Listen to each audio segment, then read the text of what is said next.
inquiétante également en Haïti aujourd'hui, alors que dans la nuit, des partis de l'opposition ont nommé un dirigeant de transition. Dans un court message vidéo transmis à l'AFP, Joseph Mécène Jean-Louis, un magistrat de 72 ans, membre de la Cour de cassation, a accepté de servir son pays comme président provisoire. L'opposition estime que le mandat du président Jovenel Moïse est bel et bien terminé. Lui, pourtant, s'accroche au pouvoir et continue de gouverner par décret. Axel May, bonjour. Bonjour. Vous avez tenté de décrypter pour nous ce qui est en train de se passer en Haïti au moment où l'on se parle. Éclairez-nous. Il semblerait que depuis quelques heures, depuis cette nuit, 2 hommes sont aux commandes. En tout cas, l'opposition, une partie de l'opposition a proclamé un président, vous le disiez, de transition. Alors c'est même un président par intérim de transition, de rupture, c'est le terme exact. Et on va l'entendre, cet homme, Joseph Mécène Jean-Louis, dans une vidéo postée sur les réseaux sociaux. Je vous propose d'écouter la manière dont il explique qu'il prend le pouvoir. Je déclare accepter le choix de l'opposition et de la société civile pour pouvoir servir mon pays comme président provisoire de la transition de rupture. Alors cet acte de la part de l'opposition survient alors que hier, il y avait justement débat sur la date, on va en reparler, la date de fin de mandat du président actuel, Jovenel Moïse, qui lui...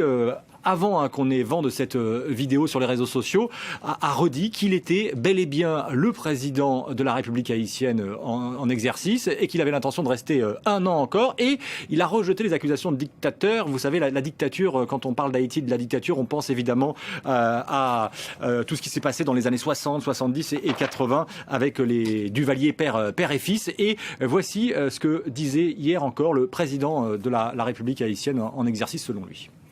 Le mandat m'a fini 7 février 2022. Ça veut dire mandat, mandat 5 ans. Ça veut dire mon dictateur. Dictateur, c'est le monde qui prend le pouvoir, ou pour qu'on l'aile pas le pouvoir, mais on va qu'on l'aile quitter. Donc il soutient qu'il est encore en poste, Jovenel Moïse. Et hier, il a même accusé l'opposition d'avoir fomenté une tentative d'assassinat contre lui. Alors son Premier ministre a davantage parlé de tentative de coup d'État. Ce qui est important et intéressant de noter, c'est qu'il y a eu 23 arrestations, selon les chiffres que l'on a eus. Et parmi ces arrestations, un juge de la Cour de cassation, un collègue de travail donc de Joseph Mécène Jean-Louis, qui s'est déclaré président par intérim, expliquant être porté par l'opposition. Bon, c'est une véritable situation chaotique, c'est comme ça qu'on l'explique en tout cas ici. Comment est-ce qu'on en est arrivé là ?